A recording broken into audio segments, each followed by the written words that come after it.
Good evening, everybody. I'm Casey Reginald Jr. It's your man, J-Dub, a.k.a. Justin Waters. Welcome to Underdawg Sportz.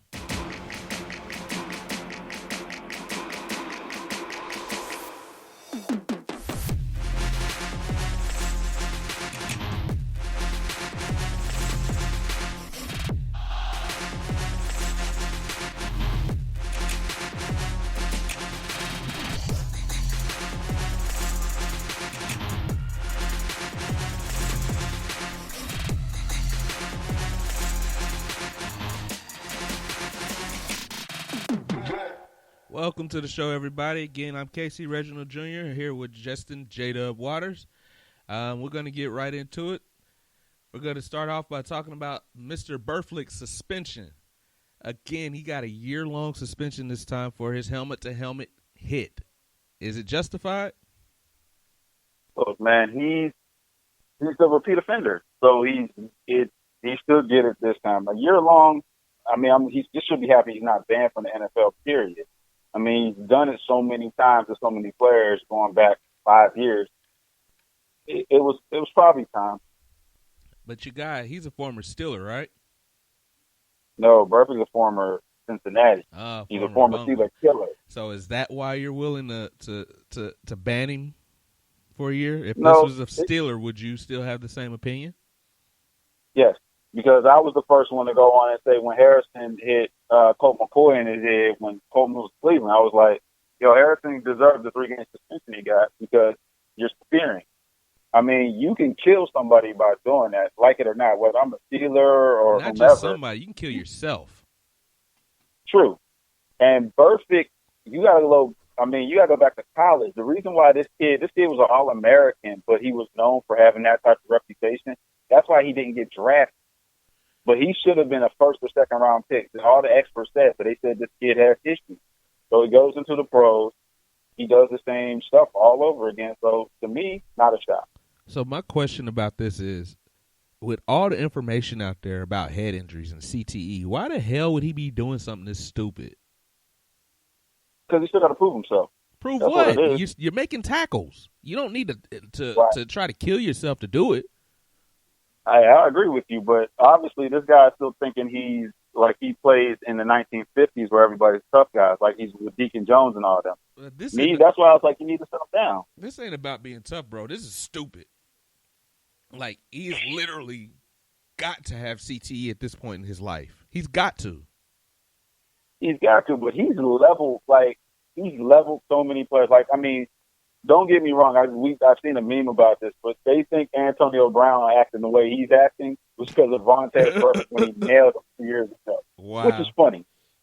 Is funny. I mean, yeah, dude's the nut, so I wouldn't be surprised.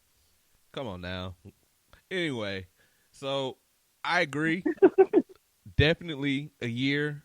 I don't mean like for the rest of this season. I mean, he needs a full year out of football. He needs to understand, because obviously this penalty, these fines haven't done a damn thing to change his mind. These suspensions haven't done a damn. And what happens is every time the NFLPA jumps in and reduces the suspension, at this point, I think the members of the NFLPA should stand up and say, nah, this dude needs to sit down. We're not supporting him because this is like he's trying to end careers. I agree, but here's the thing. The NFLPA got to be the defense at all costs. Just like with the wide receiver we just mentioned, they always got to take that side.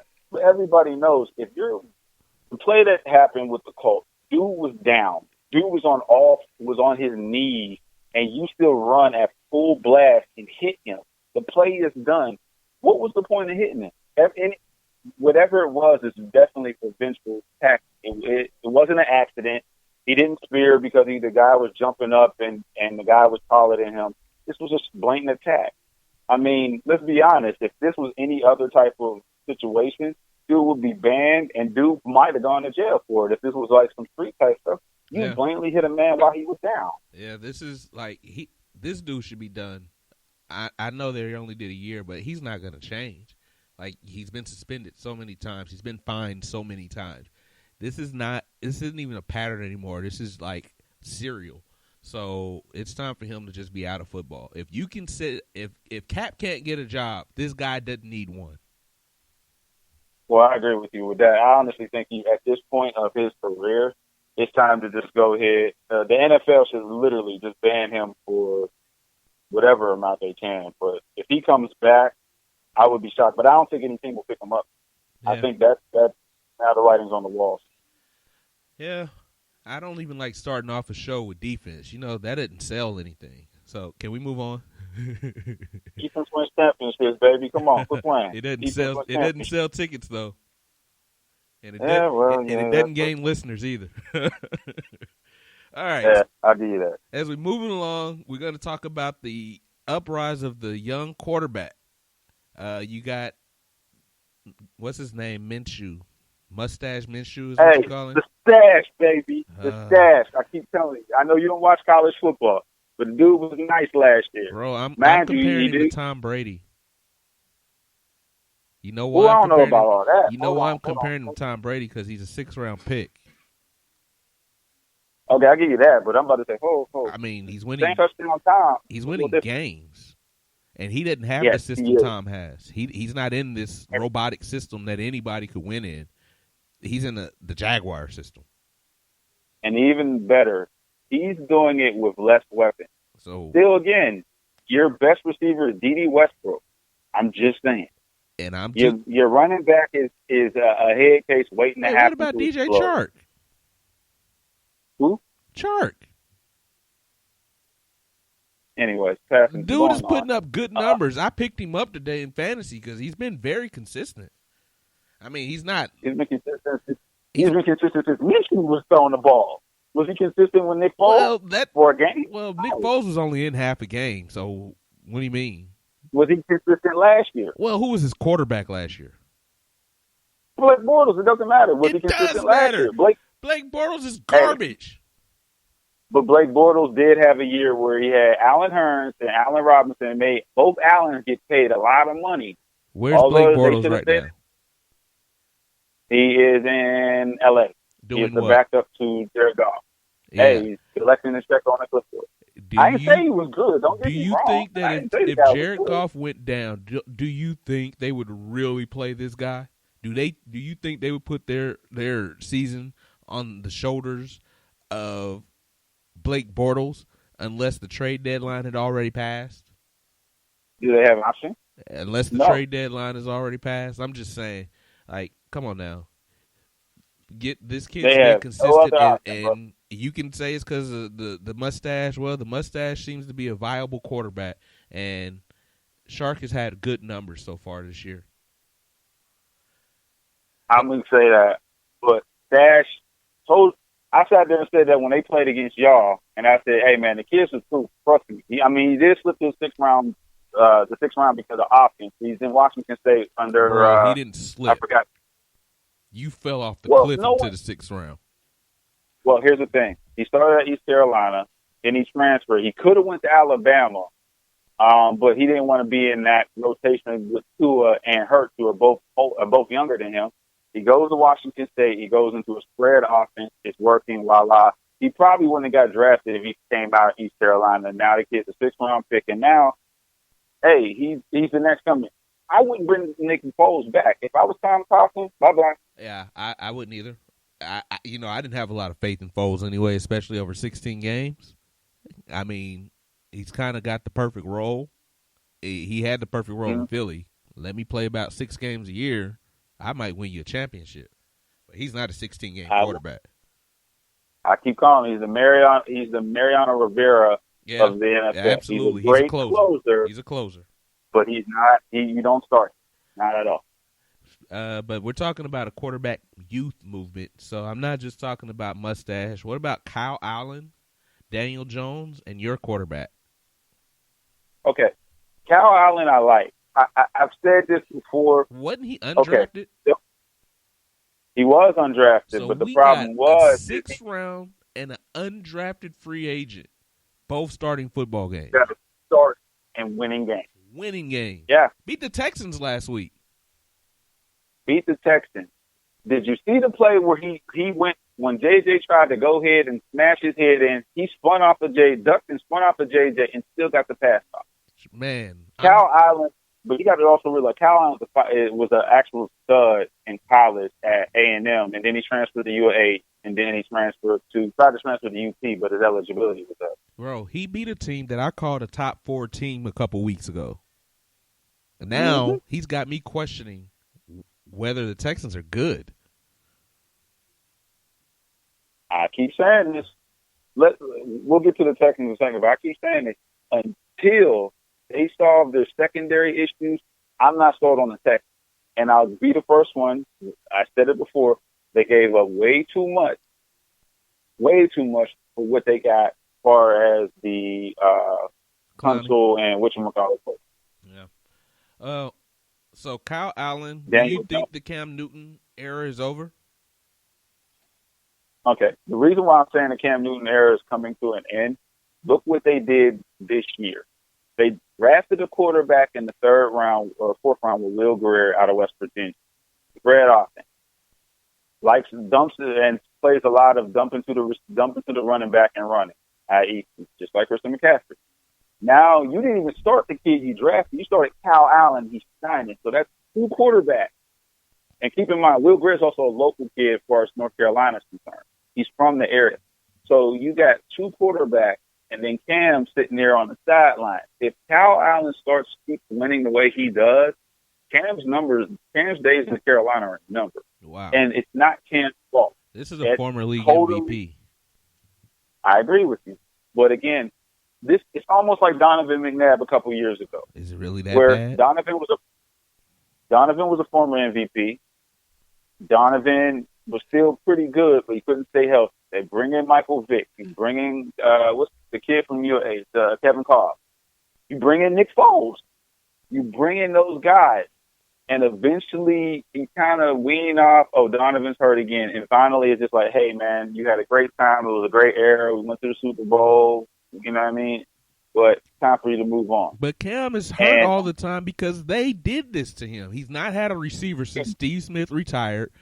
He's basically carried the team. They got lucky and got McCaffrey last year. So now they got this stud, but you still don't have a receiver. You haven't protected the man well in his entire damn career. So you blow him up, and now you're ready to cut bait.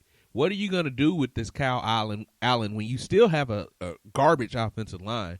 You still don't have a receiver. Yeah, he's winning a couple games, but he's going to get obliterated too.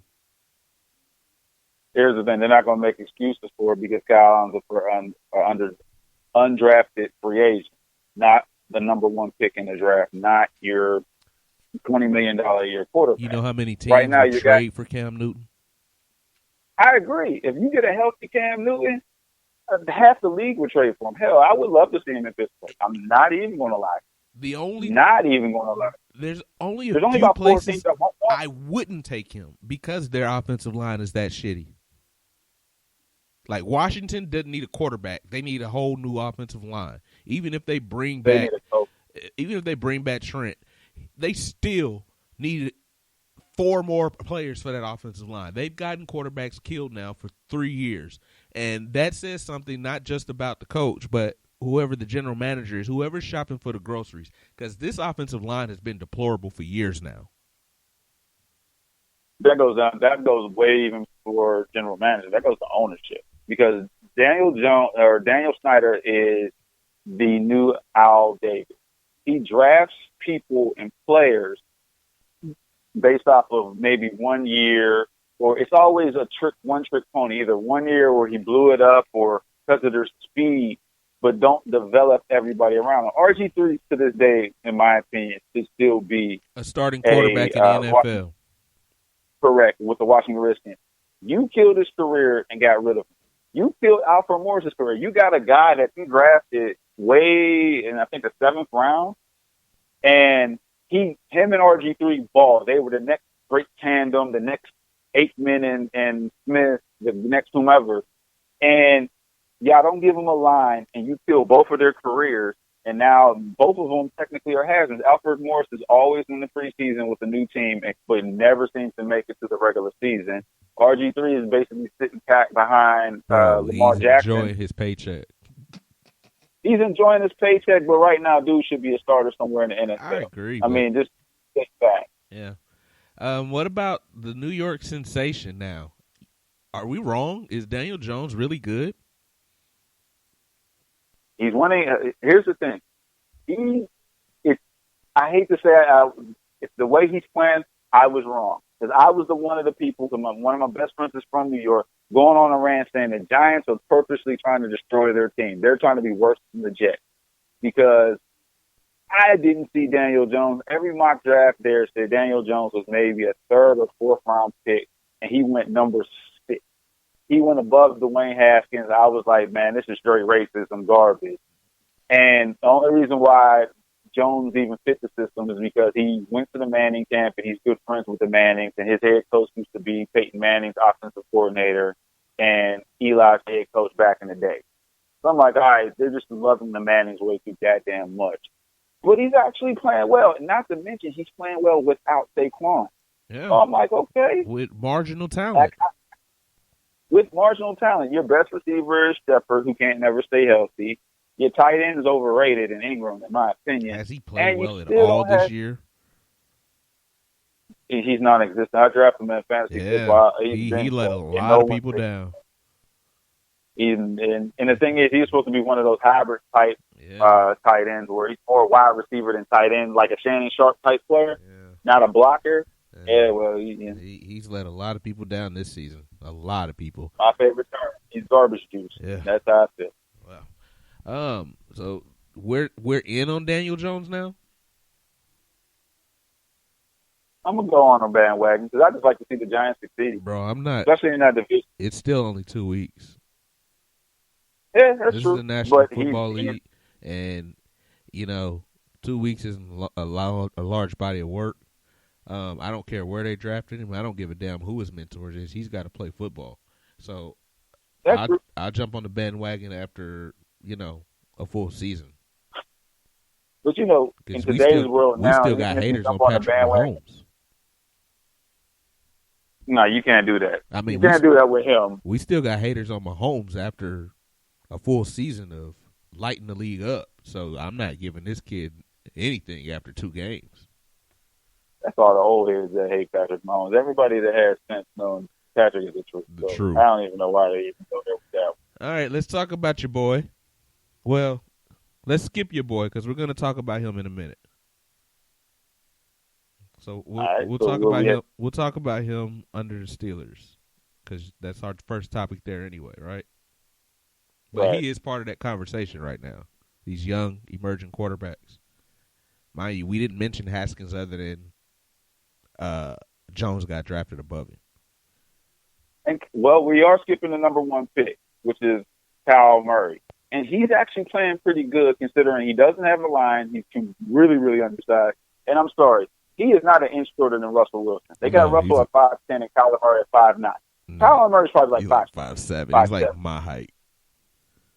He's not tall at all. And I'm looking at him like he looks like it's like playing Super Mario Brothers when Mario's little and everybody else is big. That's what he looks like. I'm like, he's like my height out there with trying to play football behind a U.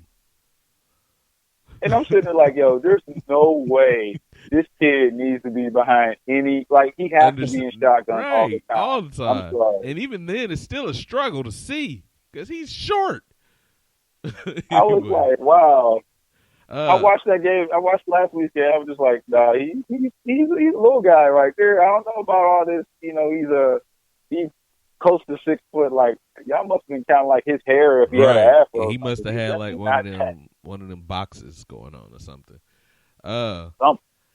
So we summarize all that to say these new faces, these quarterbacks, is the change of the guard here?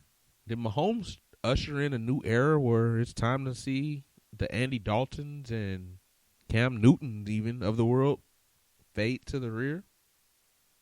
Well, and let's just be honest. You said Andy Dalton. Andy Dalton is Marvin Lewis. He's just been lingering on this job because ownership likes him. Andy Dalton should have been gone, dude. Like, Andy Dalton right now is clipboard central. I don't know how he still has a job.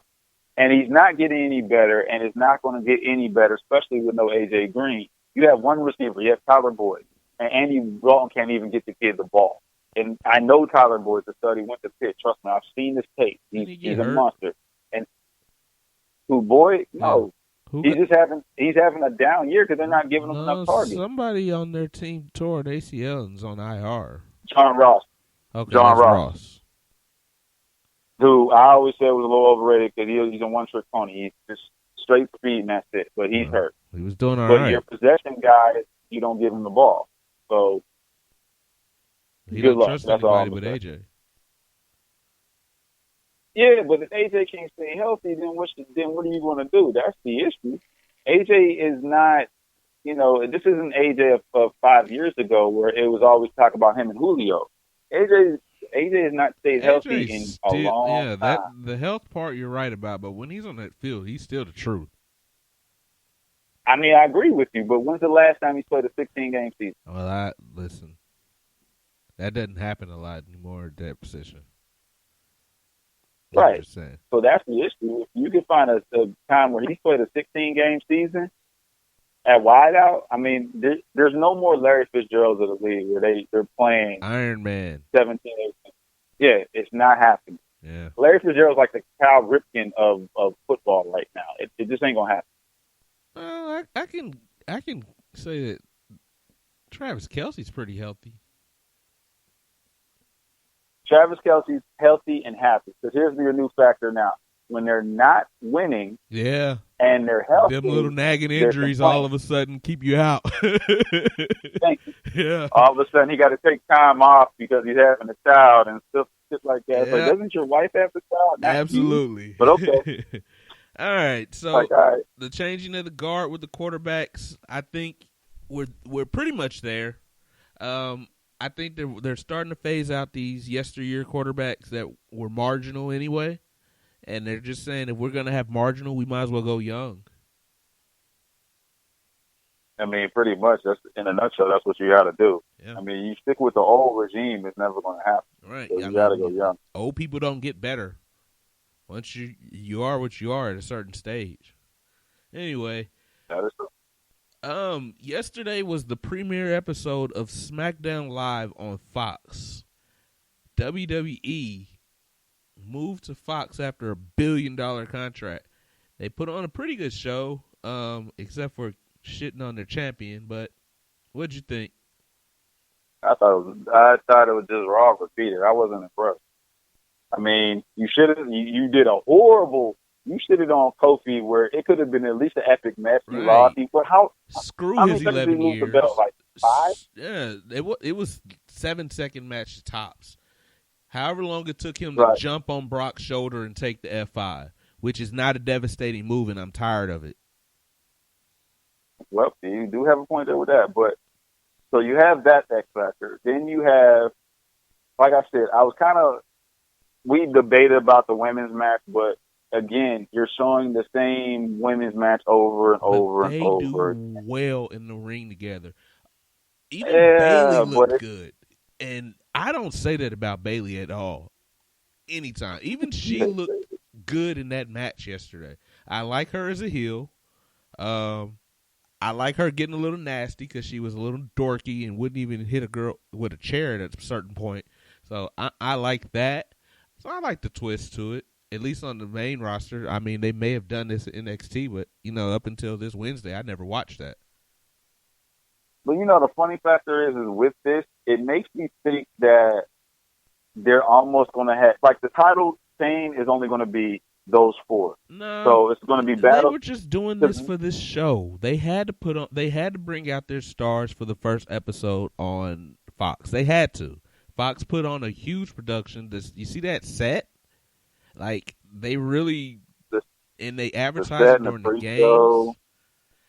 Yeah, the pre-show and all that. Yeah, I've seen that. They've invested in. There's going to be a spin-off show starting on the 15th of October.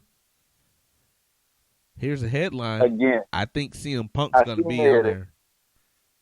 Probably. To me, it was like, it's okay.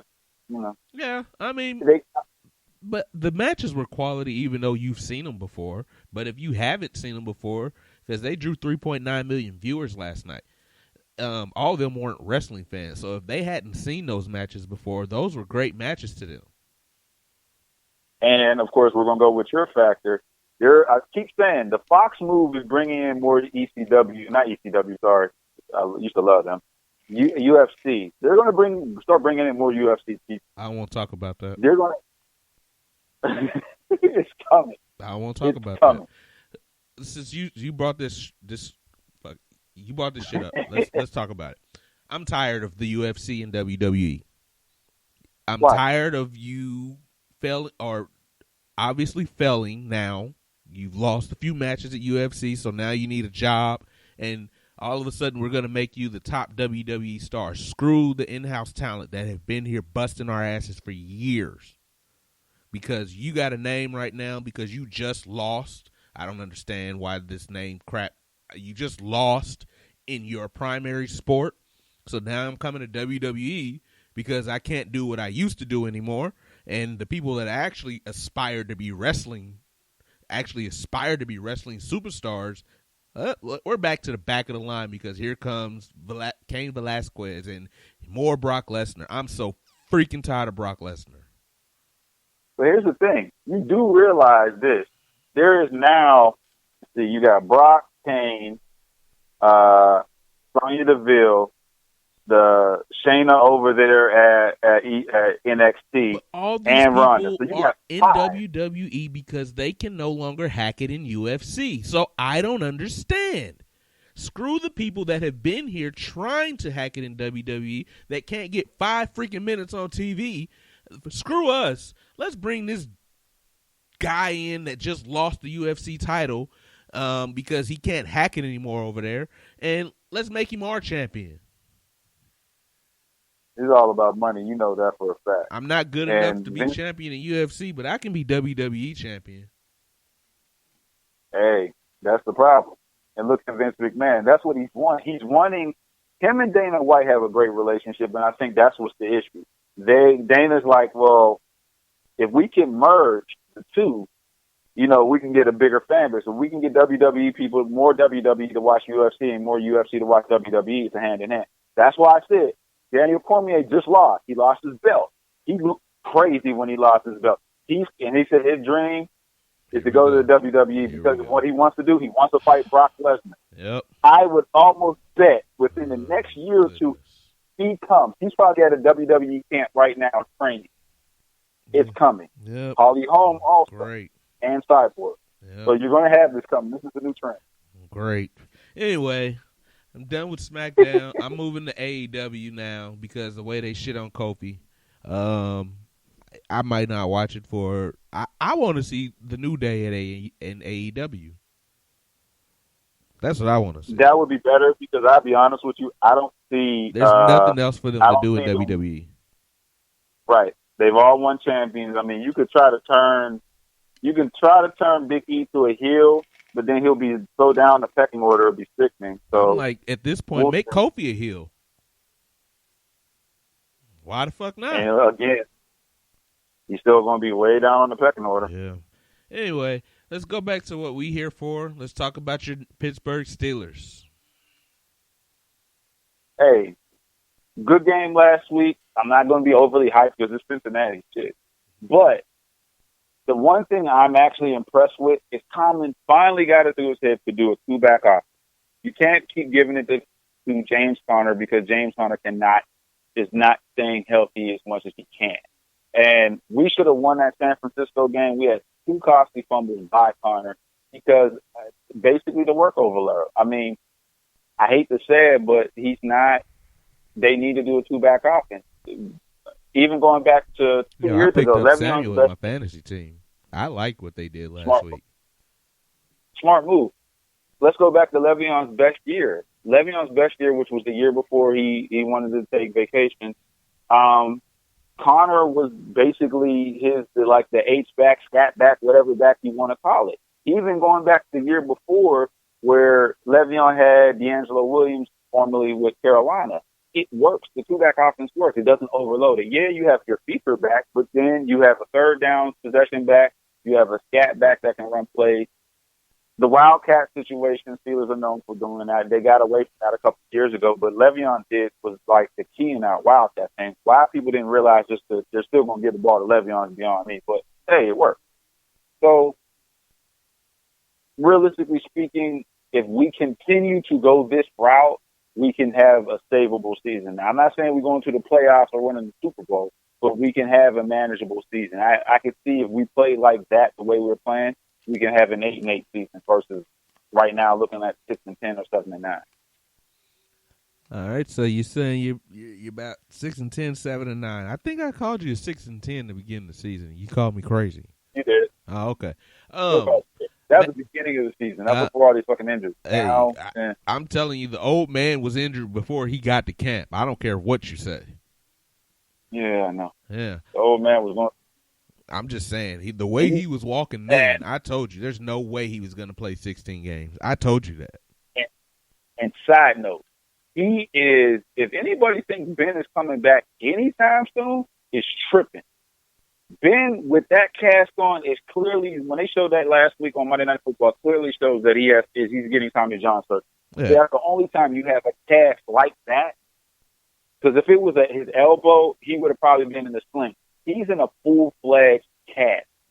The last time I seen a cat in a cast like that was one of my homeboys that played baseball, and he got Tommy John surgery. Yeah, and he was never good again. And if they hadn't already done it, they are wasting time because that's a year's injury at least. And after that year, it's going to take you a year to be able to throw the ball the same anyway.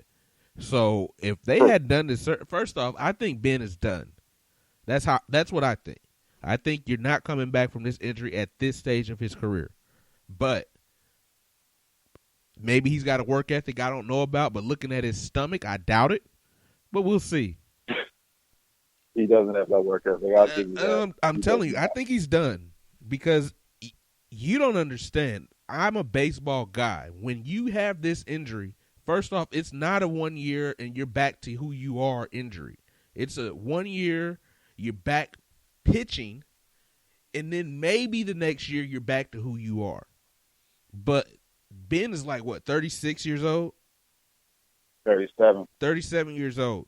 In 2 years, he's going to be 39. I think he's done. Like I said, unless he's got a work ethic that his stomach is definitely lying about, I think he's done. So, on that note, Mason Rudolph. Mason looked good. If you look at his percentage, he is at 87%. But Tomlin's smart. Well, I'm not saying Tomlin. I think somebody in the offense finally get it. Stop trying to go deep 3 of the 4 plays and go use your running backs, use your tight ends, use them to your advantage. And that's what the Steelers were doing last game. I mean, between James and Jalen, combined, I think they had a total of like 16 catches between the two of them in the backfield. You got to do that. Run the small route. Juju doesn't have to necessarily go deep. If you go ahead and do enough small ball, it's almost like the Patriots way. If you do enough small, if your quarterback is not what you call a deep thrower, deep and accurate, which Mason is not just yet. He is in college. This is the pros, obviously. Build them off of that until either we have a threat that can get open deep, or the defenses are going to play up a lot more so we can make something open. It's working. Juju was prime time open. It's working. Again, this is still Cincinnati, so it's not to say a lot.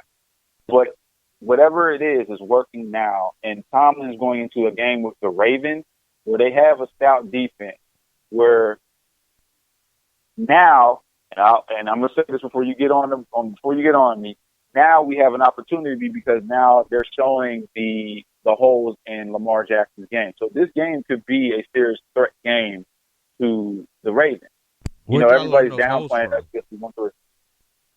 Say it again. Where'd y'all learn those holes in Jackson's game at? Well, y'all game won, and then whoever. Wait, the defense that sucks taught the league something about Lamar Jackson? That you the one that said they suck. I said our secondary sucks. I like their front seven. I'm just saying, The world hates our defense, and we're gonna get in that in a little bit. But yeah, go ahead. I ain't never called you. See, I was the first one that said I like y'all front seven. I just said y'all corner situation is suspect. But I said we're almost the same team when it comes to the cornerback situation.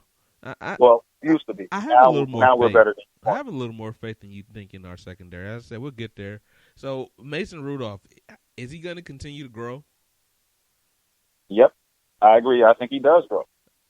I think he was trying. But what about don't you have a problem with your offensive coordinator? You think this is the guy to develop Rudolph? At this point, we have no other choice. The only reason why I'm saying this is the guy to develop Mason Rudolph at this point is because the fact of the matter is this is who we have as our offensive coordinator for the season. Now, a couple of weeks from now, it may change. You know what I mean? Next year, it may be a different offensive coordinator. Again, I was never a fan of Randy Fashner. Who's your Ben Roethlisberger was a fan of. Our quarterback coach is Randy Fashner. The OC is also the QB coach. Oh God, that's dumb. And that was Ben liked him. That's dumb. That's the problem. That's dumb. Ben's had an issue with all our offensive coordinators except for It's not one. about a 37-year-old quarterback and who a 37-year-old quarterback likes. A 37-year-old quarterback is who he is. He's who he's going to be. This is about the guy that's going to replace a 37-year-old quarterback. And why would you not have a quarterback coach on this team? Well, now we got to have that history. We're about to find out. Ray Sherman, who our wide receivers coach, was also a former quarterback coach, so he may be it also. Yeah. I can see him giving him the reins to do that as well. It wouldn't be a shock. Regardless of the matter, we need to figure out what his strengths are. We gotta get this kid going, and I think we're in the right direction. Like I said, he has a deep ball. It's just not deep and accurate just yet. But again, we're having complications with our receivers real quick, and not to put too much on it. We finally benched Moncrief. We cut the tight end that couldn't catch nothing. Thank God.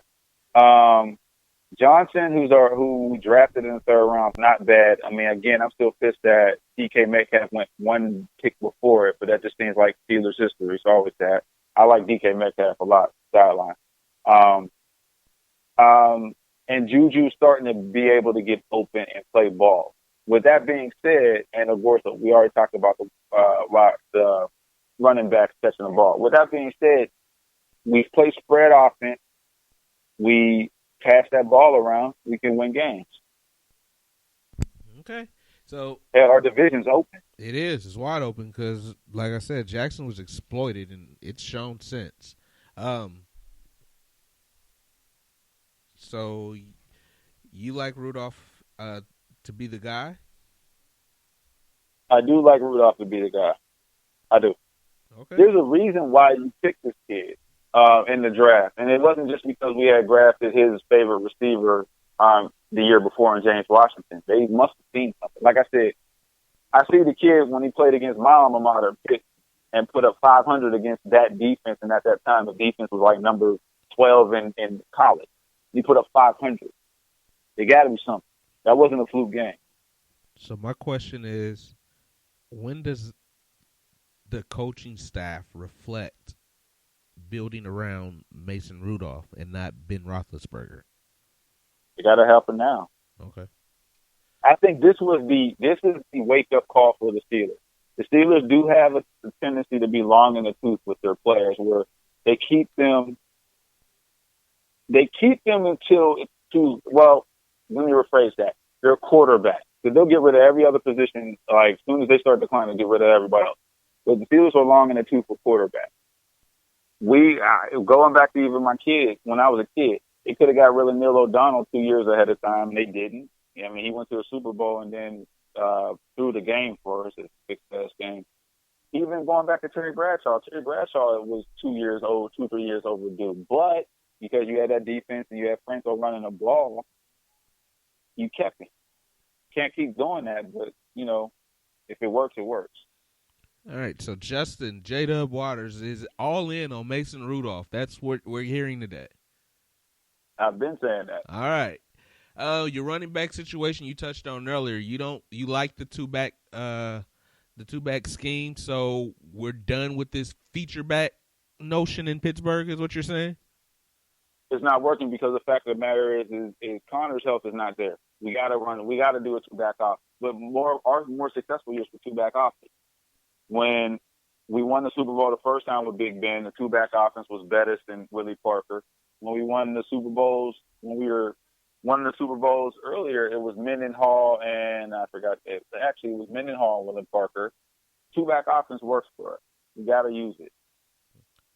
We got away with it because we had Le'Veon, and Le'Veon was a do-it-all guy. I'm so glad he's not in Pittsburgh anymore.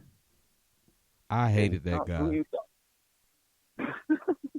I don't know what you mean. I hated that guy. I'm so glad he's in the Jets, and the Jets are still irrelevant. I'm sorry. Anyway, you did also talk about this. Your defensive now is a strength, is what you're saying, or is it that you played the Bungles? It's the strength because it was a strength against San Francisco, which is a formidable opponent. It was a strength against According to who? Well, let's see. Pro Football, actually, Full Football Talk, your people, they have San Fran up their rank. Remember, they're one of the only few teams still undefeated. Yeah, And who they played exactly? I don't know who they played outside of San Francisco. And you were 0-3 in that game? So we're 0-2 at that time. Yeah, something like that. So yeah, I'm not yet on that bandwagon with the Niners. I'll see. To be continued. Our secondary is coming to play. We still are top 5 in stats. Our secondary, Minka's playing lights out. Now, again, like I said, I'm hoping this. If it pans out that we traded a first-round pick for maybe the 15th and down, I'm okay with it. The only thing I keep worrying about is if we blow the season up and it ends up being like a 5th and up. It's like, there's a lot to give up considering the fact you can always trade out that pick for more picks. We'll see. Again, our secondary ball 2 games in a row. We lost the San Fran game because of fumbles, because of offensive issues, not defense. Our defense came to play. Devin Bush is playing lights out. Had his first sack last game. He's a killer. I like it. We good. So I'm not really tripping about the defense as much as I am with this offense. Because if the offense can manage to score, our defense can manage to stop people on play. We got Lamar Jackson. Real confident in this defense now. Look, we're not the Steel Curtain of the old days, but it's a formidable defense. I mean, what you want? I want to see if they can stop Patrick Mahomes. That's the standard. Here's the thing. No one in the NFL, this is the homer coming out of you. No, that's the standard. No, come on now, Reggie's Justin. Go ahead. No. If we're going to do homerism, we can do homerism, but really, this is kind of like the standard because the standard was, can you stop Tom Brady? That was the standard, was it not? The standard was, can you stop 4 quarterbacks before Mahomes? Could you stop Brady? Could you stop Manning? Brees? Could you stop Manning? And could you stop Aaron Rodgers? So and here's the issue. What's the standard now? That's what I'm asking you. I'm not trying to be a homer. You have one quarterback. What's the standard now? You have Mahomes and Brees. That's what I just said. That's the standard. Again, so why are you calling me a homer? But they're elite quarterbacks. Oh, okay. So can you stop the elite? So basically, can you stop the elite? Okay, no, that's fine. Well, you can't stop. Okay, let's not say elite. Let's say, can you stop a adequate quarterback? Because Andy Dalton is not that. Okay, I get and that. And the jury's still out on Jimmy Garoppolo. So that's my question. Can you stop a good quarterback? That's what we're about to find out. So we had Jimmy Garoppolo. We had Jimmy Garoppolo with 2 picks. We had Jimmy Garoppolo with a fumble. And what I'm saying is the jury's still out on him. He's only started a few games. So let's not call him good yet. Can you stop a good quarterback, a proven quarterback? That's what I want to know. We got what? In your opinion, you're not going to give Lamar Jackson a Hell no. quarterback or a good quarterback. Hell no. So we won't go there with that. We'll just bypass on Lamar. So the next good quarterback we play is maybe Baker. You gonna give us Baker? We do have Phillip Rivers this year. We got Phillip. So you telling me the jury's not out on Baker Mayfield? What's he done? That's what I said. We're not counting Baker. Oh, okay. I'm about to say. Hold on a minute. Baker. I'm like, the next elite. They got all like. Could you imagine Patrick Mahomes with both Jarvis Landry and Odell Beckham Jr.? Are you in really? Wow. Yeah, I knew you were going there with that. I'm just saying, Baker Mayfield, Baker Bustfield. Anyway, who you got this week? Boy, I'm going with the Steelers. We're at home and the Ravens are showing a lot of holes. They're showing Swiss cheese. So, you're welcome. Some of it. Oh, here you go. I'm just saying, you're welcome. Did you see those holes before? I mean, granted, they had only played the Dolphins and what, Tennessee? Yeah. Yeah. I mean, granted that, but still, you're welcome. So we'll see about what we can do against Lamar Jackson. We know we're going to run the ball, and the biggest thing is what Miami did not do is they didn't spy the quarterback. Because if you spy the quarterback, i.e. what y'all did, whomever your inside linebacker did a pretty good job, that's how you win. You spy the quarterback, so basically you make him throw. It's almost the same thing with Baker Mayfield, except Baker Mayfield has a weapon. You make him throw. You make sure you have coverage on Marcus Brown because Marcus Hollywood Brown thinks he's his cousin Antonio Brown, which is not the truth. But okay, we'll see. At least he's not a diva yet. Like what? Yes, he is. The dude came into the game with a grill on and Sutton in a suit with his jewelry. They said he's already spent his bonus check on jewelry and clothes. I'm like, okay, well, this dude really thinks that's why the Steelers. I knew the Steelers weren't even touching. It's like, yeah, he probably thinks he's his cousin. They don't need another headache like that. So I'm going with the Ravens at home. Wait, you're going with who? No, I'm playing. I'm going with the Steelers. I just wanted to see if you were paying attention. I was paying attention. At home. I'm going with the Steelers at home. Make us 2-3. And we start getting get on the schneid a little bit. So I hate to agree with you. I don't think we've done that on the Steelers game yet. We have not. All right. Well, I'm gonna agree with you because I like I said, Lamar Jackson is a fraud. So I'm going Steelers. Okay, question. Yeah. Lamar Jackson. Okay, so in a perfect world, if you were a GM seeing Lamar Jackson for what he did at Louisville, would you be one of the ones that say, "Hey, man, it's time for you to become a wide receiver"? But he's too skinny to be a tight end. Almost like it's in theory with Tim Tebow. Or do you get the guy a quarterback coach and teach him how to be a better quarterback? Because the kid has something. He got talent. He got the flick of the wrist. He got that. He looks like a poor man's Michael Vick on some days, and some days So look, I'm not. Here's the thing. I'm not anti Lamar Jackson. I'm just. These people need to shut the hell up acting like Lamar Jackson is good because he's not. And he can be good. But these people need to shut up trying to make it like he's already that because he's a running quarterback. Yes, it is very hard in the National Football League to defend a running quarterback.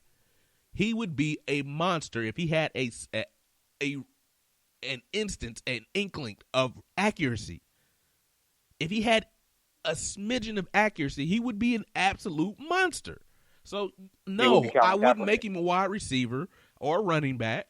I just think that let's calm down on making him great.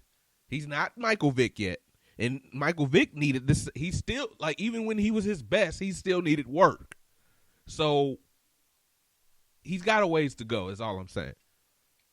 Well, with Mike Vick, side note, the reason why Mike Vick didn't get any better throwing is because he wanted that damn record. Once he got the record, then he went to jail right after. Yeah. He wanted to be the only quarterback to have 1,000 yards rushing. Yeah. He completely said, screw throwing, I'm running. Yeah.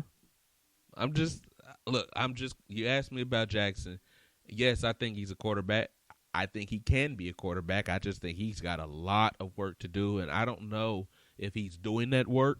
And if he is, and he's still this raw, is this the best he can be. Because if this is the best he can be, you're going to need a real strong defense around him. Yeah, that's true. You treating him like he's Tito Jackson and not Lamar Jackson. Come on. I'm He got a just little something. no. It's yes, he is good. He's a good football player. I'm just saying I don't like the problem I have is this East Coast bias media. Every time someone on the East Coast is really good or marginally good, we want to elevate him, and he's not there. He's marginally good right now. He's better than half the quarterbacks in the league just by default that they're awful. I'm just saying. The only thing I got to say is he got exposed when he played against y'all because that was probably one of the most disappointing games in the last 2 years. Yeah, where I thought everybody was all over the Ravens, and it was a joke. I wouldn't say it all over the Ravens. I just thought it would be a great game. Yeah. And stat-wise, obviously you're talking apples and oranges when you're talking passing with Mahomes versus Jackson. Yes. But it just didn't. It didn't live up to the hype. It was like that at all. Since and we started talking. Defense, go ahead. And with y'all defense, it was like, okay, this kid may run some yards. This may be pretty good. We did a good job. Eh. We did a good job. And we showed y'all, we gave you all a blueprint. Quit hating. Anyway, since we're talking about us, and it's that time of day, let's move on to the Chiefs. What? I didn't say that. When Pittsburgh's favorite son talks about the Steelers, I give you your space. I give you your rants. I ain't saying nothing. Go for it. All right. Well, I'm just saying. Speaking of my team, the Kansas City Chiefs, and my quarterback, with an amazing fourth quarter comeback. This is a game the Chiefs should have lost. Like, completely should have lost. They're on the road against a 3-0-1 team or 2-0-1 team in a dome. First time in Mahomes' professional career, he's in the dome, and he's off the entire game. He's a tick off, and you can tell. I'm like, is he just a better outdoor quarterback than indoor? I've never seen that in a quarterback before. But Mahomes was just off all game. And then when he was on, our receivers were fumbling. Like, this should be the blueprint to beat the Chiefs now. Punch the ball. Because our receivers clearly don't want to hold on to it when it's being punched.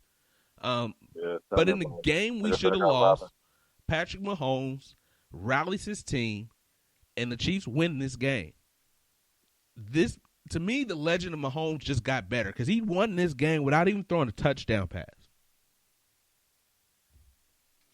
You know what he is to me? Patrick Mahomes is looking a lot like Aaron Rodgers. Bro, no. He's better. We're basically, y'all have similar issues. Y'all are stellar quarterback, stellar line. Line is not stellar. Your line is balling. Sorry. Really? Cameron Irving is right now the starting left tackle for the Kansas City Chiefs. Your line is proving to be top 10. I'm so impressed with Cam Irving. How many times has Patrick Mahomes? That's what I'm saying. I'm so impressed with Cam Irving. I'm really holding my breath. Cam is now living up to his hype. Yeah, I'm holding my breath every week. Ever since that first quarter in the first game he started, he's been solid, and I'm like holding my breath every game. So, with that being said, you have a stellar line. You have a stellar quarterback. It's not stellar. You know, okay, you want to talk about my line? The Cleveland Browns drafted my center and my starting left tackle right now, and they let him walk. That's all I'm saying. All I'm saying is Patrick Mahomes is at the bottom of the list in getting sacked. Because the kid can move. Doesn't matter. I'm not saying that it doesn't matter. He's not getting sacked, period. Because the kid can move. Okay, he can move and groove and shake his face. And that's what he's doing. Nah, bro. Okay. Look at his average release time. He is being pressured. He's just getting rid of the ball. The problem with these running quarterbacks, and we can talk about this really fast. These running quarterbacks are always trying to make a play with their legs. So they hold on to the ball longer than they should. He's not. He's a quarterback. He's the old school quarterback that just happens to be elusive, not fast, not a scrambler. You know what? You know what Patrick Mahomes comparison-wise to? Now, the system y'all playing, the way y'all playing reminds me of Green Bay a couple years ago. But Mahomes, to me, personally, is Steve Young without a wide receiver. Steve Young was a running quarterback early. Steve Young in San Francisco. Mahomes was never a running quarterback. And what I say is Brett Favre. The young Brett Favre. Which was a gunslinger. Here's the thing I won't say Brett Favre because, and I was a Packers fan back in the days. My aunt actually dated Sean Jones years ago, so I had to be a Packers fan. She still kind of talks to him, even though they. Anyway, if my aunt's listening, she probably won't kill me for that line. But the reason why I won't say Brett Favre is because Brett Favre took a lot of uncalculated risks. That's true. Patrick Mahomes is not taking as many. Like Brett had to get slapped a couple of times by Reggie White and probably. Yeah, he's a smarter Brett Favre though. I'm still saying AR. I'm still saying he's more Aaron Rodgers than Brett Favre. If y'all get a outside of Tyreek, if y'all can get one more receiver, we don't need more possession receiver. We don't need one. Your guys, no, when you bring Tyreek back with this receiving core, with Sammy playing the way he's playing, with DeMarcus Robinson, and DeMarcus Robinson emerging the way he has, we are set if Tyreek comes back. Like, the league should be really on pins and needles for Tyreek Hill being healthy because the way they've played without him, good Lord, imagine that speed, knowing how to run routes on that field with Jesus. It's just scary to think about. The question is, though, I do have to say, is you actually are doubting your offensive line. But here's my question with Detroit. You hate Matthew Stafford. We've talked about that during the first podcast. He played well. And I'll start giving him his credit? I'm going to touch on something that Eric Bieniemy said in his press conference this week. The Chiefs are getting everybody's best shot. It's kind of like the Patriots are getting everybody's best shot. The Chiefs, the hype is on. When you play the Chiefs, the hype is there, and we're getting everybody's best every week. The Chiefs are having to beat the best every week. There's not a lull. So even Detroit played a great football game. I really give them the fact that they punched the ball out of receivers' hands 4 times, including one that was a touchdown that Sammy Watkins just got the ball punched out of him. So I'm just saying, we're getting everybody's best shot. It's not somebody thinking they got a week off when they play the Chiefs. Well, y'all been like that for the last 2 years just because of Mahomes. Yeah. But, not really. That. So the jury was out on Patrick last year up until like week 8 when they realized he was legit. But they didn't think he was going to be this. Time out. The jury stopped on Patrick Mahomes after he killed us. That's when it stopped. No, that's when the jury. That's when the jury came in for you. Ooh. The rest of the league still you still got the Eric Manginis of the world that hate Patrick Mahomes. Well, that's just because Eric Mangini is an old school guy. Let's be honest. I don't think Eric Mangini likes brothers as quarterback. He's a piece of shit. But anyway, it's just a whole different another one of Belichick's bitch that didn't do anything on his own in this league and I don't know why they have a microphone in his freaking mouth. I just don't get it, but I digress. Because they love former coaches. Former bad coaches? He's a former coach. Bad coach. Well, shit, if that's the criteria, there's a lot of former coaches out there that were bad like this guy. All he had, like I said, he was just Belichick's bitch for a couple years and got him a couple rings. I'm tired of him shitting on my quarterback. Dude, you are sensitive about the quarterback. He's telling you this. The dude's the MVP of the league. Like, what the hell else does he have to do? What does he need to prove? Bro, he's already the MVP of the league in his first year as a starting quarterback. Who's done that? So let me ask you a question. When they got on Cam and he won the MVP, and was it his first year as a starting quarterback? It doesn't matter. It does. The whole point is they got on.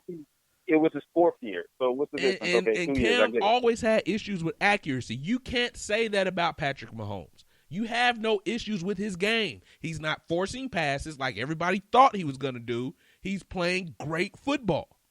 So what is your issue with the kid other than he's playing great and you don't like it? Well, yes, if that's your issue, that was my issue with Peyton Manning and John Elway for years. So get over it. But they always had their commentators. It's just like what we're doing now. They have, in their opinion, they have to find something wrong. Bro, this is the problem. When it was Peyton Manning, nobody questioned Peyton Manning, okay? When it was John who? Until they questioned Peyton Manning because he couldn't win a Super Bowl. Okay, because he couldn't win a Super Bowl. Playoffs. He couldn't even get correct because he choked in the playoffs. But other than that, Manning was God. Correct. He was the regular season guy. Brett Favre every year, and everybody knew it. Brett Favre, they said he took too many fucking risks, and it didn't matter. He was still a god. I mean, it was synonymous around the league that he was enamored. The league, all the broadcasters were enamored with these guys. The problem with Patrick Mahomes is he happens to be half a brother, and because he's half a brother, they got problems with him. That's the Kool-Aid. They don't like the fact that half a brother is the best quarterback in the NFL. Not even a whole brother, half a brother. Like his game is so complete. It's so sick that they hating on this guy. I don't know why you saying half a brother. He a whole brother because if he get arrested, he a whole brother. You daggone right.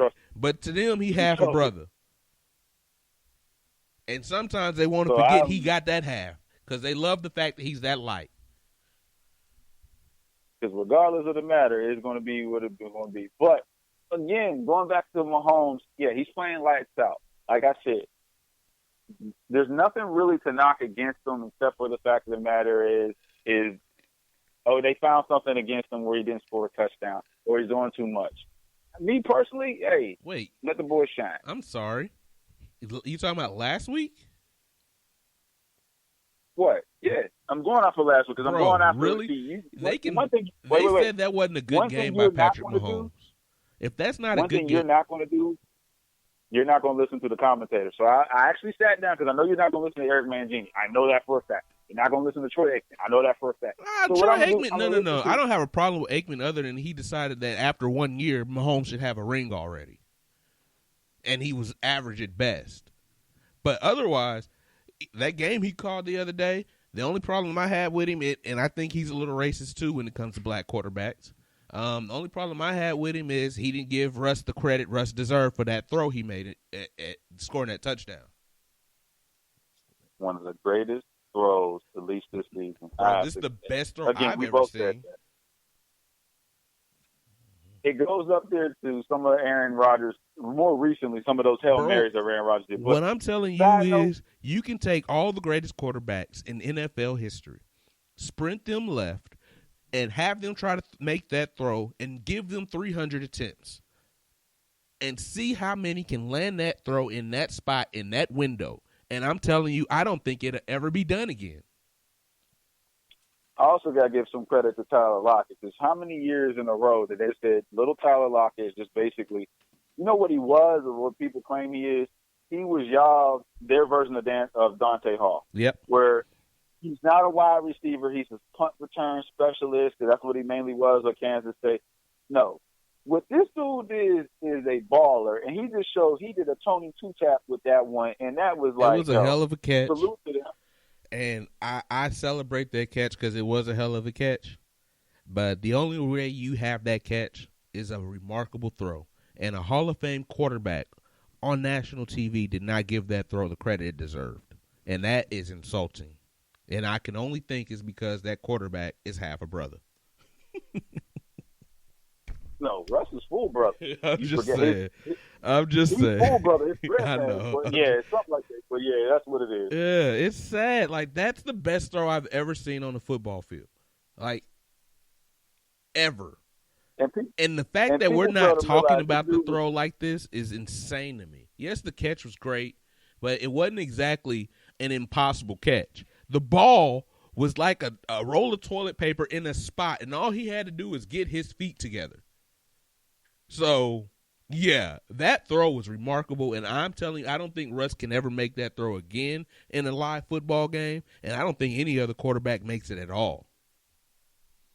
I hate to say this, but there was one commentator that said that was the ghost of Paul Allen. I was like, really? Really? So it's the ghost of Paul Allen because they dedicated Paul Allen, of course, the former owner of the Seahawks that passed away.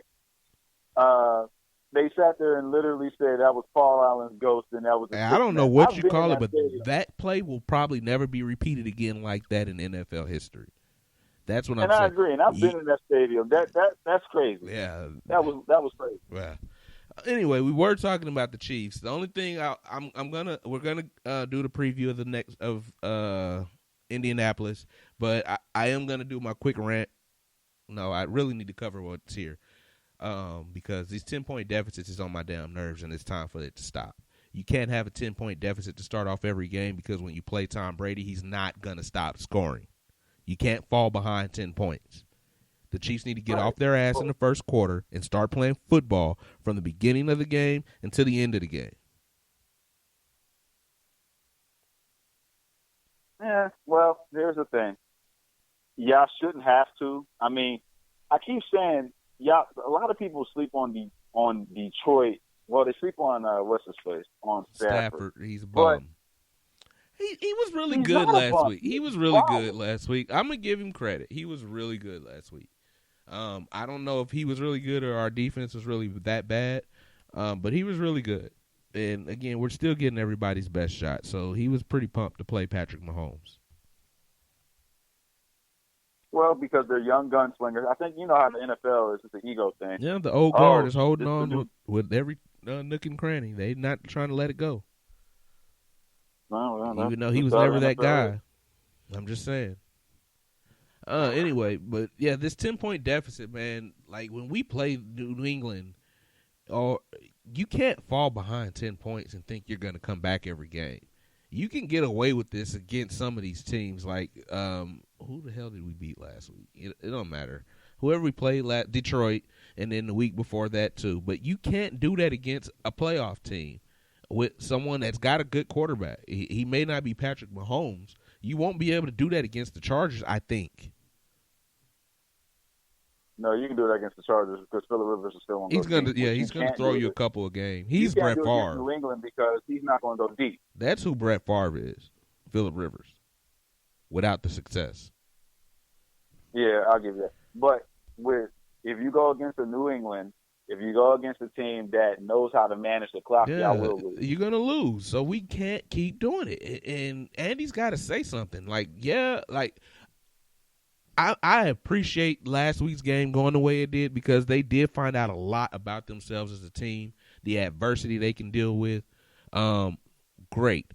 However, they got to come out guns blazing Sunday because this 10-point deficit shit is old and it's scary, and I don't need to feel like this during a football game.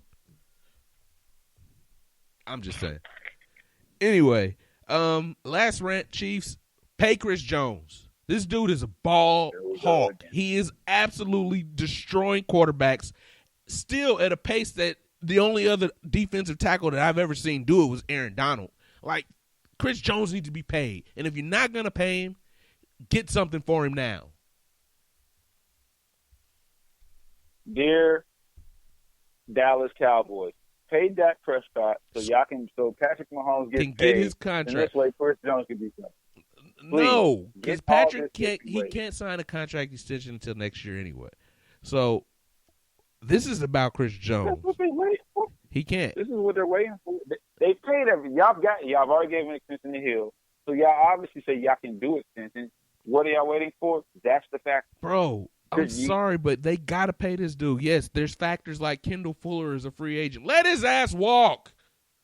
I want Chris Jones on my football team. Draft a cornerback because Kendall Fuller's not playing that great any damn way. But you're not going to draft another Chris Jones. I'm sorry. You're not. Pay the man. Get a man his money. The Chiefs got the Colts this week. Justin Houston makes his return to Arrowhead Stadium. The Colts pay Justin Houston $9 million a year. He's got 11 tackles and 1 sack after 4 games. can you say overpaid? But they were trying to figure out something. What? So, yeah, okay. They were trying to figure out to see if he still had the magic. Most teams, most players like that, look at it. There's very few players that leave a team and still have that same magic that they had originally. You can't name how many years was Neil Justin Smith with the Chiefs? Neil Smith. That's the last one I remember. Maybe Did it like that. Ain't no maybe. Neil Smith balled in Denver. Well, when Jared Allen left y'all. Yeah, the Vikings. No. Yeah. That's pretty much it. But like I said, and I'll say that. And Julius Peppers, when he left Carolina, he did. So it happens. Great years.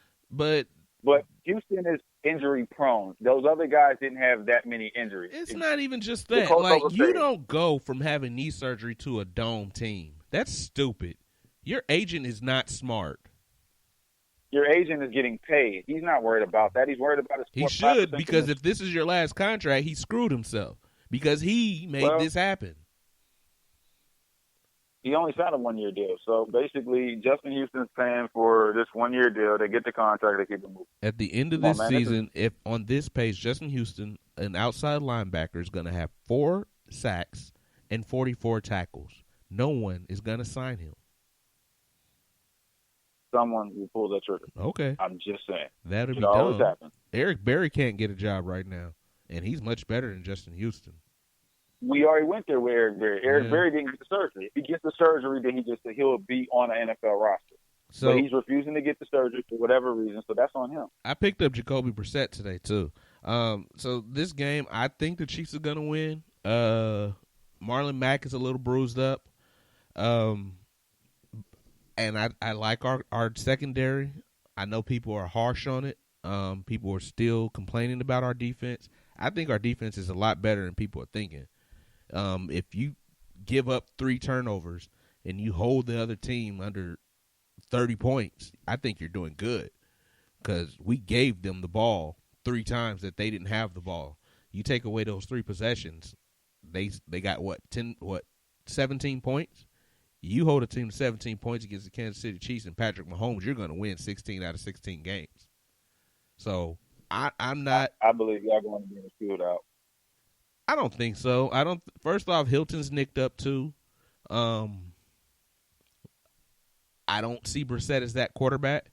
I like him a lot, but I don't see him as that guy. I don't think that's his type of game. I think he's a game manager, middle of the field quarterback. So we'll see. But I like the Chiefs 34-27. I was actually going to pick the same exact score, so I got to change it. So I'll go, I'll take it one notch down. I'll go 34-21. All right. I like Brissett now. I do. You're on my bandwagon now. Because I've been saying this since the first game. Before the first game. Everybody was shitting on him. Like he's a scrub or something. Well, think about it. The year before, but it was his first experience in the league, and he had to learn a new playbook and start the games at the same time. He won 5 games as a Patriot. Bro, but he had been in that system. He got traded in the preseason, had to learn the system, don't know these guys, and y'all mad that he wasn't great? That's sick. So I've been on his bandwagon. I'm still on his bandwagon. I think he's going to be a solid quarterback. I think they got a deal for this year and next year at the $15 million a year. So, yeah, I'm all in on Brissett. Moving to the Texans. The Texans lost last week. Deshaun Watson had 160 yards passing. This is a team, like I told you earlier in the show, that I called one of the top 4 teams in the league. And with Breeze going down, they should be in the top 3. They didn't play like it against Kyle Allen and the Panthers last week, and I'm starting to have some questions about the Texans. What about you? Here's the thing. I keep telling you, until my biggest rant we've been going on was that trade right before the season started, right after preseason. I said, if you can't protect that kid, if you can't protect Deshaun Watson, y'all are pretty much spinning your wheels. And this I'm going to ask a question, though, because some of this is self-inflicted with them taking these sacks. And these running quarterbacks. That's why we talked about a little bit with Patrick, because he's not a running quarterback. He's always looking to pass. When he's scrambling, he's not looking to scramble for yards. He's looking to pass. These guys are holding this ball thinking that I'm this good that I can escape, and they're giving up sacks that they shouldn't be giving up. Here's the thing. To a certain extent, I may agree with you. Watching some of that game last week, Deshaun was running for his life. It wasn't like he was trying to make the Vic play or the old school Randall Cunningham play. My man was getting killed, and Laramie Tunsil was not protecting. The kid they just drafted, I can see why the GM got fired, because Deshaun was getting nailed. You do realize he had got 19 sacks. 19 sacks. He's getting murdered. He can't be holding the ball. He's running for his life now. I mean, but I'm telling you, at least 2 of those sacks a game are because Deshaun will not get rid of the ball. And some of that is coaching. If you know your line is not good, you got to coach quick routes. Like, this is not about, I want to get the big play. I don't want my quarterback killed, and I want to move the football. So some slants, some hitch routes. These are things that you do to try to loosen that defense up from that immense pass rush. But here's also the thing. They're not getting – the Texans are playing one-trick pony, D-Hop deep. They're not even letting D-Hop go but in the again, middle. that's coaching. Will Fuller deep. I agree. It's just the fact of the matter is, Deshaun, we're just going to go ahead and see how fast you go. If D-Hop's getting triple team, if Will Fuller's hurt, and Kenny Stills is now hurt, and neither one of those two are getting open, y'all don't have a tight end. Because y'all are saying fails. I beg to differ. And again, what I'm saying is this.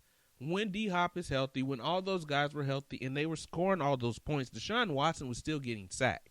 And the reason that he's still getting sacked is because they have not actually acknowledged as a coaching staff that their offensive line is a weakness. And we need to start throwing slants and quick routes to get the ball out of his hand to protect this guy and to win football games.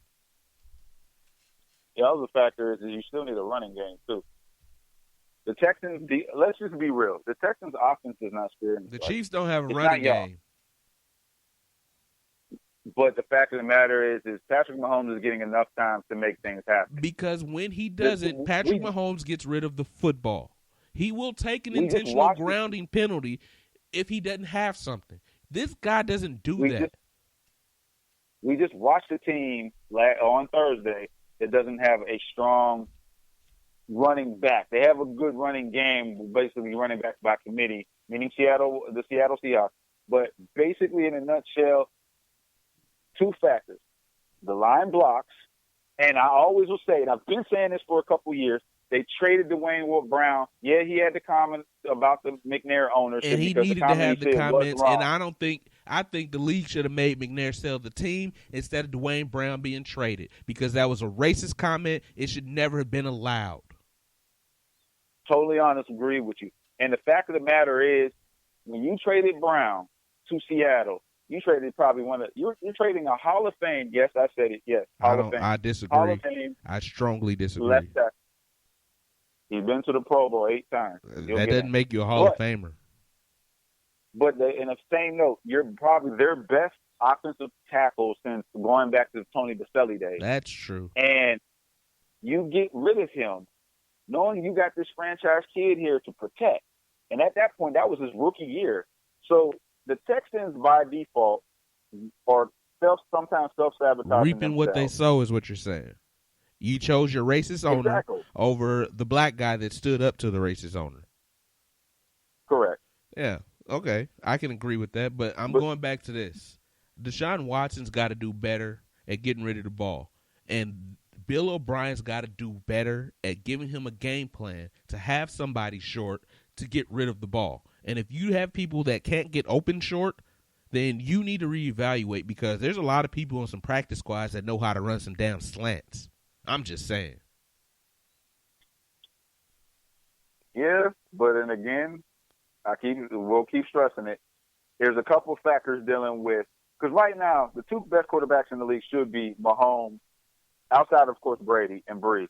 Mahomes and Watson, because they're the new young guns, both from the same draft. Both of them have a lot of talent and potential. Yeah, The and reason but why they're Mahomes is not the smarter same, than Deshaun Watson on the football field. but you can also, if someone sits you down in the classroom, not to say you're going to become Einstein if That's you true. are, He's had a great quarterback room. I agree with that. right. Yeah. If you sit down and coach this kid, because here's the one thing with both kids, they are coachable.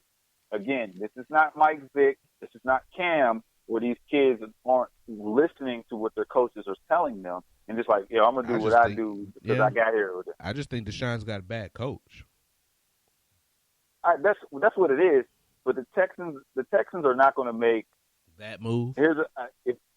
Nope, because you let him become the president.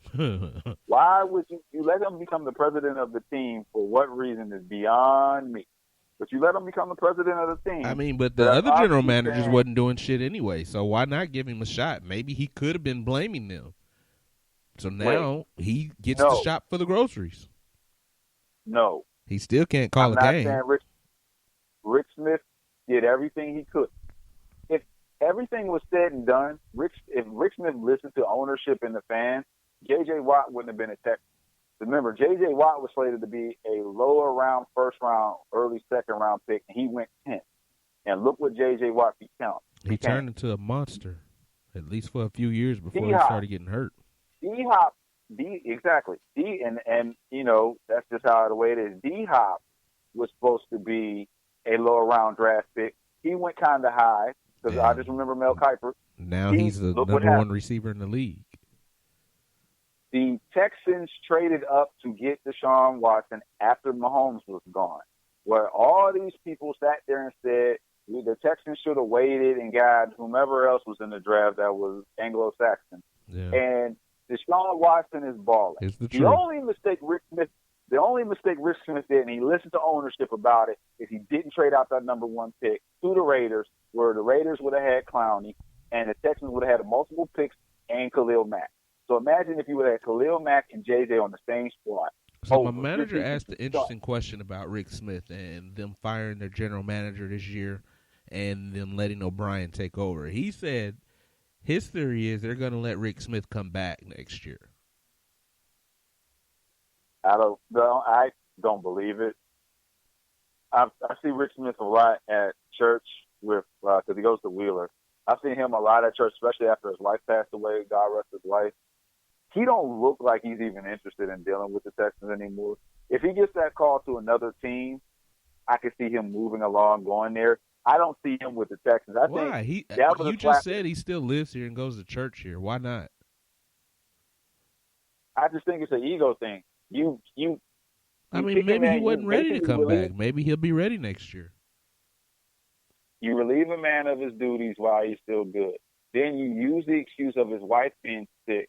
And he sat there and even said to the media, no, I can still do my job, but since they let me have an opportunity to check on my wife. So in my eyes, it was like, okay, I'm going to be the PC guy with it and not try to go against the NFL organization so I can get another job.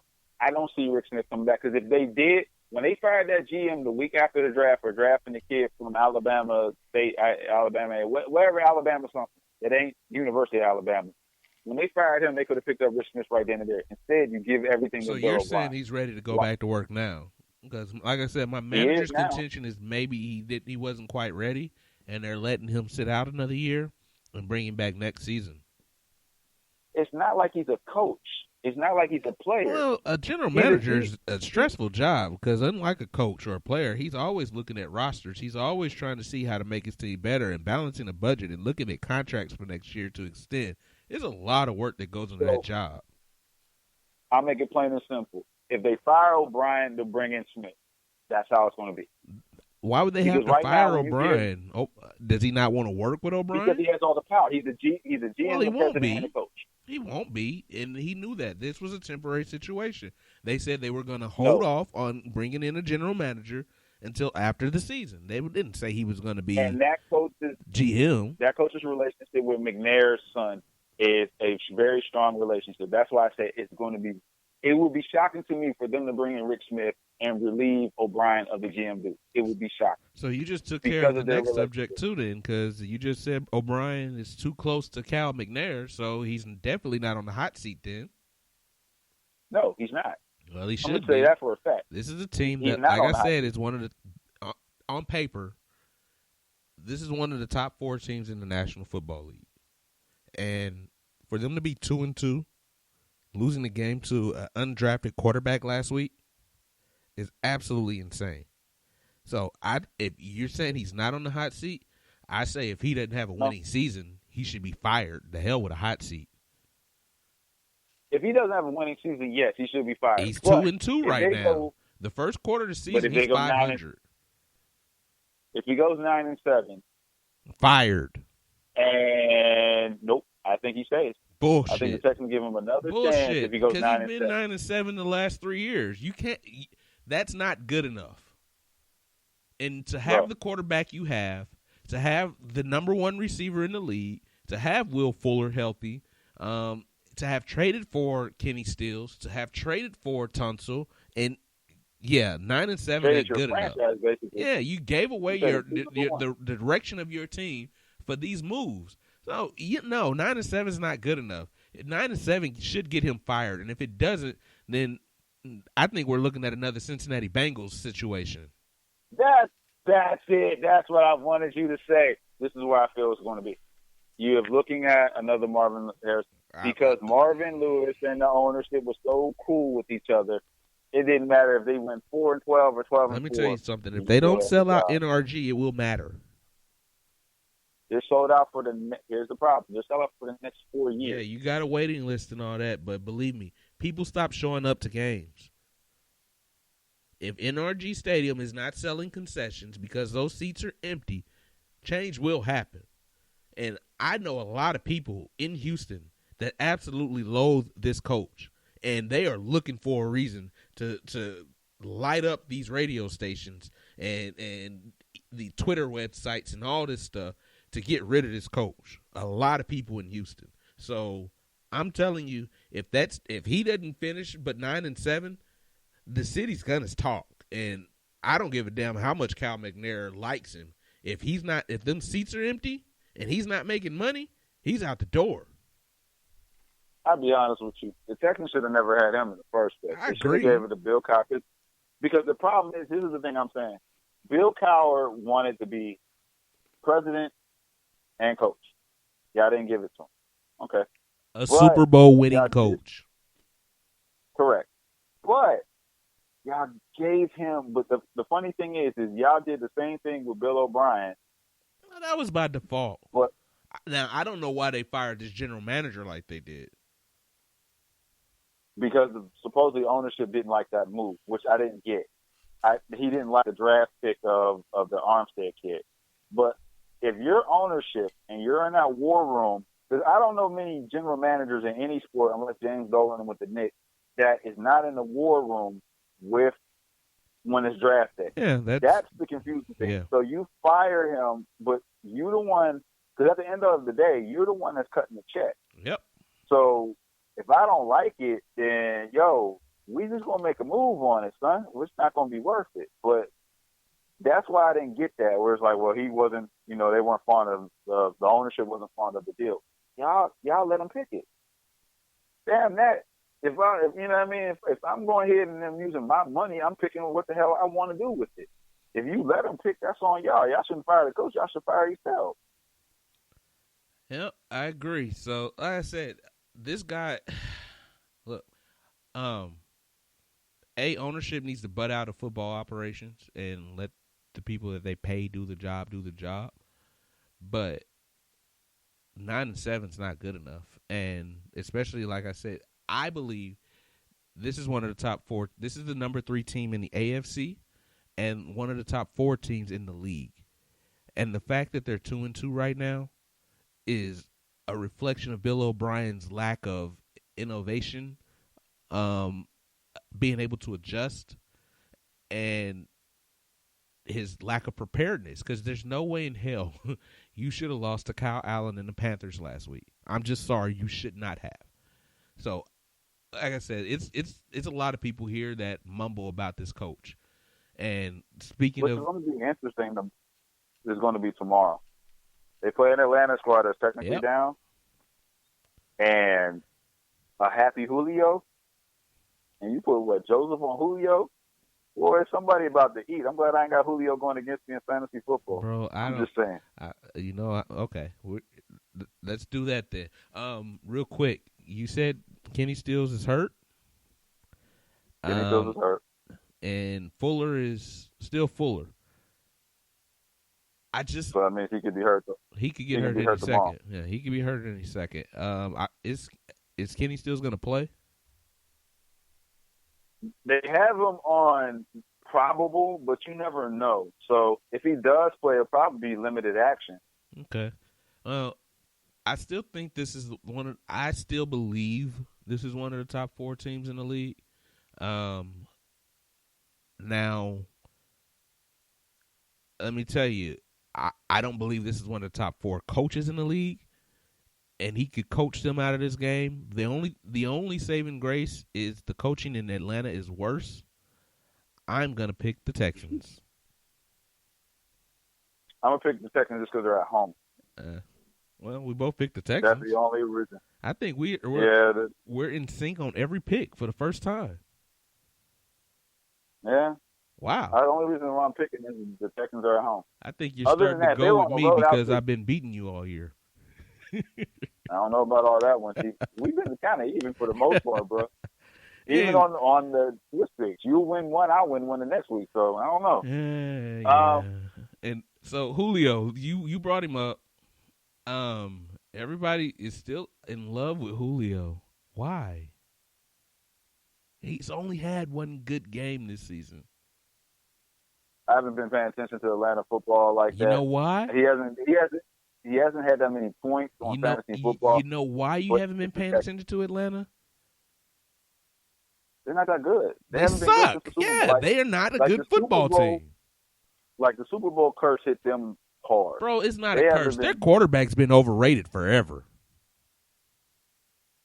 Yeah, you talking I agree. About, and a lot of people on ATL definitely you know what? I'll give you this. We talked about him earlier. Of the two Matts, I would rather have Matt Stafford in Atlanta. I'm just saying. Yeah, I had to think about it for a second. Matt Ryan has been overrated for years. Well, I mean, I never really liked the Matt Ryan pick. It was really, to me, in my opinion, y'all picked Matt Ryan because y'all were trying to basically get rid of everything dealing with Michael Vick. So y'all completely picked a different quarterback. Y'all picked the thoroughbred white kid from Boston. But TV has overrated this guy too. They gave him the nickname Matty Ice. This dude is, listen, he is an average quarterback at best. Well, yeah, Matty Ice. Yeah, that one I don't get either. But they gave him Matty Ice because of that year he had when they went to the Super Bowl. Yeah, and that's when he had Julio Jones younger and playing like a superstar. Like I said, of the two Matts, I would love to have seen Matt Stafford in Atlanta with Julio Jones. Then I might be on Julio Jones. Well, here's the thing. He got paid, and the only reason why I would say this game might be slightly different because of the Texans with Julio is because you have Joseph. On Julio Jones, which to me is... Joseph is good against everyone not named T.Y. Hilton. Hey, Julio going to eat. I'm sorry. If people think Julio ain't going to at least get at least 90 yards with one-on-one coverage, which the Texans love, 90 yards is nothing, man. Y'all again, they tripping if you don't think Julio's not going to gets to 150. 90 yards is nothing. That's literally that's like making one cut. I'm saying 90 yards because Julio can't stay healthy, so he may only get 90 yards and all of a sudden. And this is what I'm telling you. I'm glad you said that because now I don't have to. Yeah. So we're both picking the Texans over the Falcons. I think we're both going to be wrong. because I don't know. Like I said, this is a battle of bad coaches, and I'm thinking that the Texans' talent should be superior at home. So I think the battle of the bad coaches, this one would go to O'Brien for now. And then since we're on that note, really quickly, week 6, is it? Yeah, week 6. We're going to be back on Wednesday because I will be out of town to go back, make my return to Arrowhead Stadium to see the Texans and Chiefs at Arrowhead. I can't wait. Yeah, so you're going to talk a whole bunch. I feel bad for any of the because Texans fans do travel, but yeah. You don't understand. I would hate to see any of the Texans fans. I go to Chiefs Texans every year, even when they're here. I mean, most years they've been here. I get on the train. I get booed when I go to the game. I get booed on the train every year. Yeah, but that's because Texans are passionate. They're sensitive people. And the Chiefs They're are more too. sensitive than you would Patrick Mahomes. Nah, I don't know if They're that's sensitive. possible, bro. The only person more sensitive to me than Patrick Mahomes is Jonathan Briscoe, who does the same thing in Kansas City. He just gets paid. Anyway, we're going to wrap up, but we're going to talk Rockets because it's that time of year again. James Harden and this three-pointer that you called the one-legged three-pointer. Let's go. It looks bad to me. I'm sorry. It doesn't look like this is. He's fading away, and it's not like Dirt Nowitzki's one-legged shot. It's like James is fading away his leg. It's like he's doing the Captain Morgan commercial, shooting a fadeaway three-pointer. And I'm like, this shit is not going to work. But I watched the preseason game with the Clippers, and they were steadily about to call the foul on it. I'm like, dude, please don't call fouls on it. If this is James Harden's way of trying to get fouled, no one should be this damn stupid. But the problem is, though, if he is trying to get fouls, it's well-deserved because James Harden gets abused during games and don't get calls. When he drives. Yes. Yes. And they won't call the foul. No. I mean, but they made an entire rule to keep him off the free throw line with his three-pointers, talking about the gather. So, come on. The league has been anti-James and his fouls for years. I have been anti-James and his fouls for years because I think that's literally 75% of his game. But if you get fouled, they got to call it. And they don't call it for James Harden. But here's the thing. If you watch that shot, it's not – he's making that shot clearly.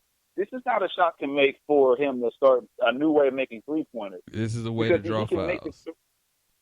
It's a new way to draw fouls because the 2 times he tried that against the Clippers and the time and on Monday when I briefly watched it with the Shanghai Sharks when I turned it off the Steelers game briefly during halftime. He's just throwing that shit up and it's just like, oh, well, it's not going to the foul line. This is not a calculated shot. This is just a way to get fouled. Plus, and I'll sit there and say, James Harden is a great three-point shooter. He's a horrible on the baseline. His shot is at the key. Yeah, he can't shoot. Yeah, he can't shoot from the corner. The corner three is not James's shot. And that's what he's been trying. That little baseline one shot, hokey pokey, whatever the fuck you want to call it, he's trying it at the baseline. So in my mind, I was like, oh, he's going to try to run. This is why I think it's a new type of way to spread the floor between him and Russ. Russ takes it at the top of the key, and James goes to the side, and they're going to try to launch it. Well, one way or another. We'll see how it happens, but it's just something else to say, well, experiment, well, let's try it and see what will happen. But I'm not a big fan. That's what you do in the preseason anyway. Since we're talking about it, in the preseason, Harden and Russ, second edition. This time, Harden is the MVP. What is going to happen? Russ, for them to be effective, Russ has to be more of a distributor. If they really want to do this right, Russ may average 15 assists a game now. Can Russ he's do that? He can.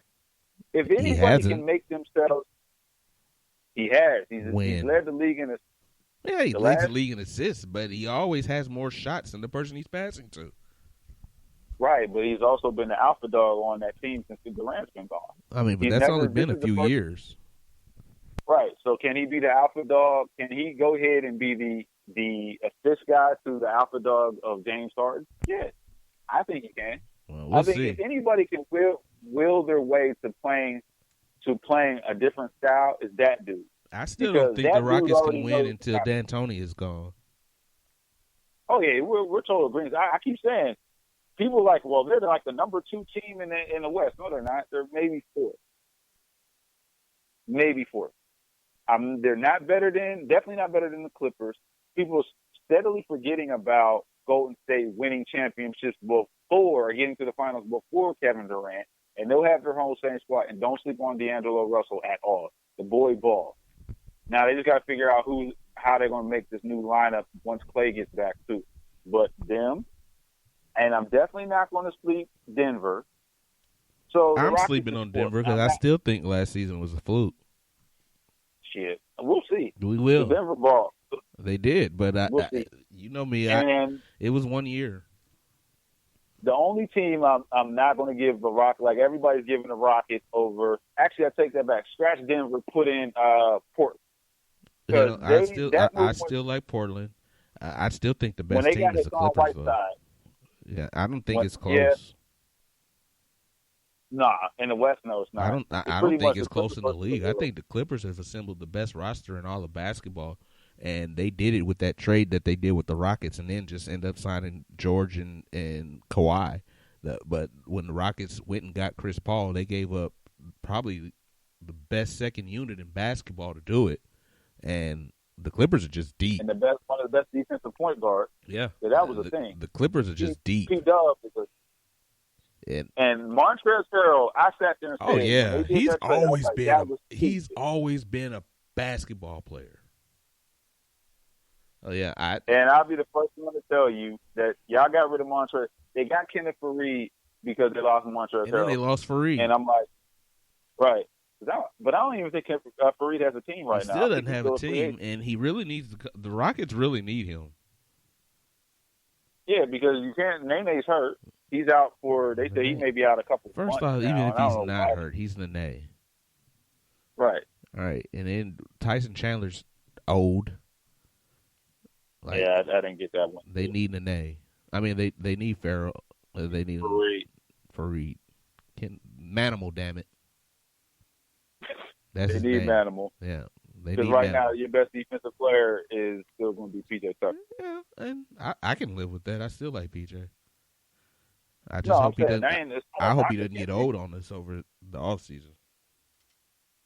Let's hope not. But he always is going against whoever their best defender. If it's not a big, that's what's the problem. Yeah, that's a lot of wear and tear when you got LeBron one day, Paul George the next day, whoever else is that. Devin Booker, Clay, you're always going against their top player because that's usually what it is. No more top elite big men outside of Karl Anthony Towns and Embiid. So you're always going against that. Yeah, I just can't wait. We're at the preseason level, or they're in camp right now. Basketball season's coming up on us real soon. The Rockets and James Harden and Russ Westbrook are looking to team up together.